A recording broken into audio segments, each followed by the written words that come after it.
1950 to 1959, the 50s were a time of prosperity. Suburbs sprawled out from cities. A baby boom was underway, and the lines between the West and the East were clearly drawn by the Cold War. It was the era of the drive-in everything. The glamour of the 50s was personified by two American blondes, film stars Marilyn Monroe and Grace Kelly. Kelly became Princess Grace when she married Prince Rainier of Monaco in 1956. Young Elizabeth was crowned Queen of England at the age of 25 in 1952. Dwight Eisenhower was President of the U.S. for most of the decade.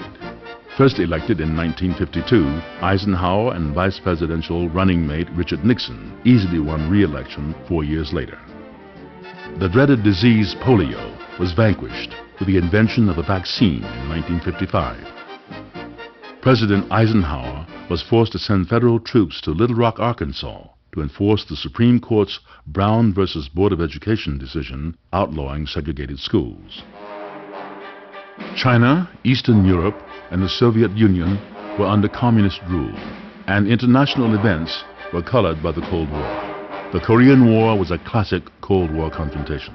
The United States supported the South, while China and the Soviet Union backed the North.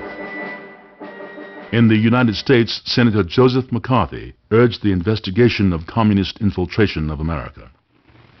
We should remember that practically every issue which we face today, from high taxes to the shameful mess in Korea, is inextricably interwoven with the communist issue.